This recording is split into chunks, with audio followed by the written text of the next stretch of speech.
A wiry roustabout removed his sweat-soaked cap and mopped his brow. "She's a beauty, ain't she?" "Yep, she sure is." Hank Webb didn't know the man, but he shared the sentiment. His 8-man hammer gang had pounded on the tent stakes in perfect rhythm, each sledge landing 1 second apart. More than a square mile of canvas had been rolled out, its sections laced together with rope. Elephants, their ears flapping under the heat of the relentless July sun, had strained in their harnesses to pull up the big top. The Ringling Brothers and Barnum and Bailey's circus tent had risen to life like a hot air balloon shot with helium. American flags topped each center pole and undulated in the late morning breeze, causing a lump in Hank's throat.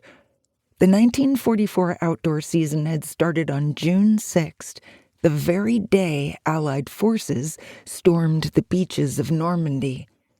Those men hadn't sacrificed in vain, because American life still thrummed.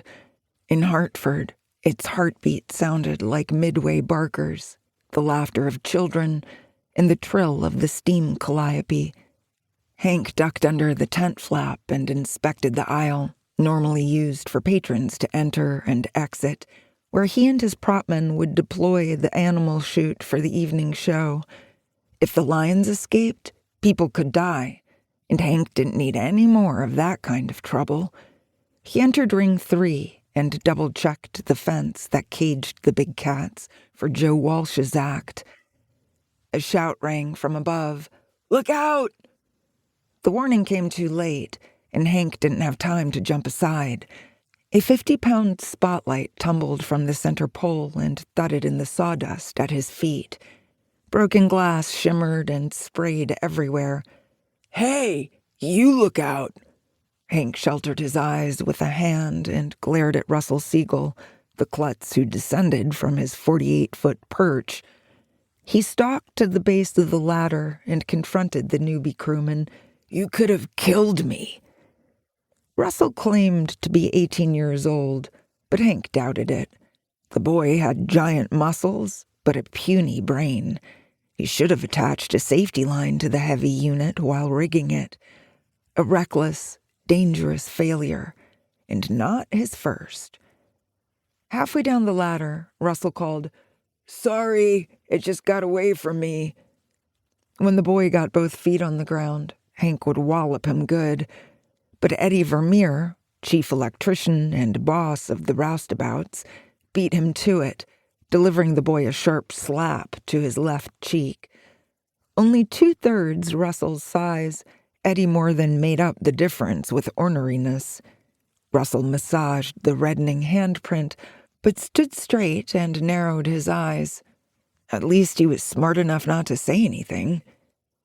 1 week. That's all it had taken for Russell to exhaust Eddie's patience. Most able-bodied men were overseas, crawling through Normandy's hedgerows and dodging Nazi bullets.